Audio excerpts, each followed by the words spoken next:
All right, so I had a family member had a major leak in their kitchen, and they had to rip the walls out in their cabinets. And I've never made cabinets before, but I really want to help out my family members and make these cabinets for them. So they decided to go ahead and let me do it. And this is going to be a first part of a two-part series. And in this one, I've got the sheets of plywood here, and I'm breaking them down into more manageable pieces.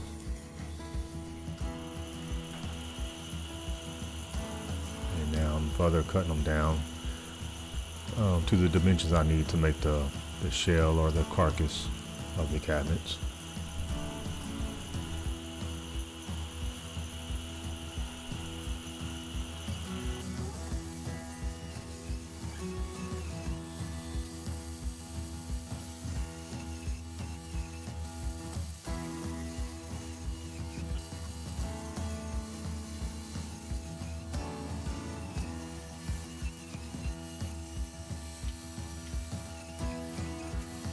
Alright, I've got all the pieces cut up now, and here I'm just measuring out for the kick plate, and that's the part of the cabinets at the bottom where if you wanted to put your foot underneath there, so or if you're standing in the cabinets, your feet won't kick the cabinet. You have about a 2 to 3 inch space there.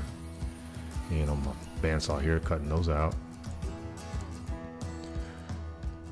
And here I'm just going to break down some plywood some more for some other pieces of the carcass.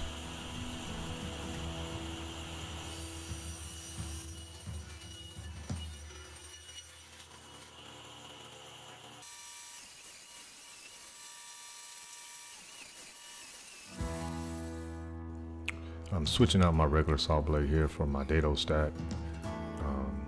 I'm going to use dados and rabbets to help put the carcass together and make it more secure. I'll do that along with glue and pocket hole screws, and the carcass will be very secure.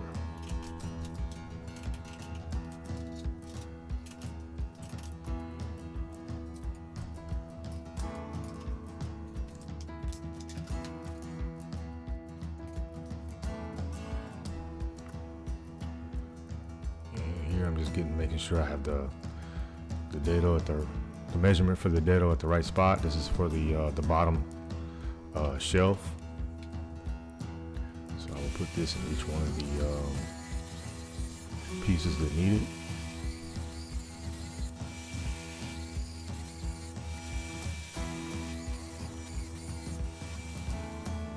And here I'm setting up a little throwaway fence. Because I'm going to do a rabbet on the edge of the pieces, and if I did it without this throwaway fence, it would damage my regular fence, and I don't want to do that. As you can see, I kind of sunk it inside there, and this way I don't do any damage to my regular fence. And there's a rabbet right there, and in this case this is actually the rabbet's on the top of the carcass.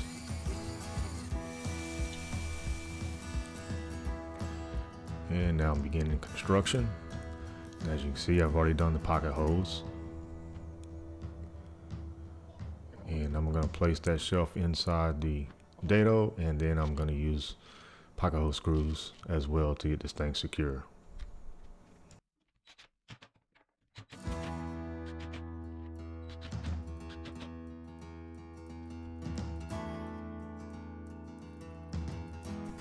And again, like I said, this is the first time I've ever made these cabinets, you know, but I do enjoy a challenge, and also enjoy the fact that I'm helping out my family by helping save them some money.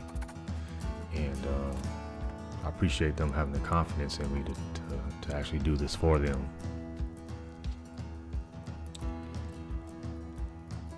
So these are the back pieces, which will go against the wall. Now I'm going to put the other side piece on.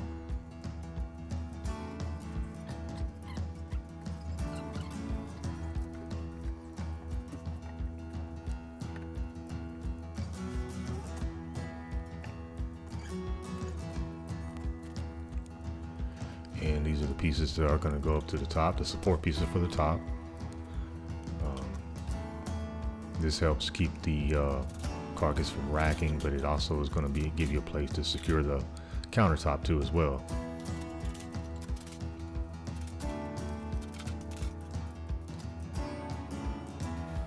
I'm adding a shelf in this particular part of the cabinet, and I'm using that scrap piece there as a guide, so I make sure I get this level on both sides. And now I'm beginning construction of the face frame. So I've got some 1x2s here that I'm going to construct a face frame out of. Cutting these down to length, and I'm going to be putting these together with pocket holes once again. Pocket holes and glue.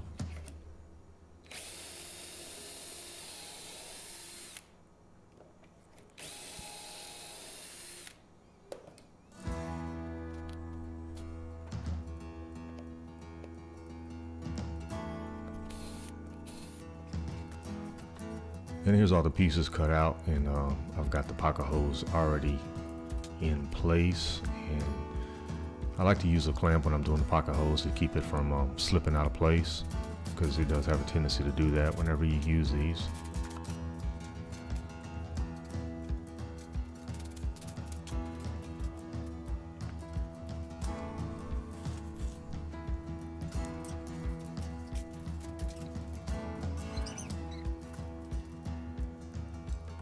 Now I'm measuring just to make sure this is going to be even on each side.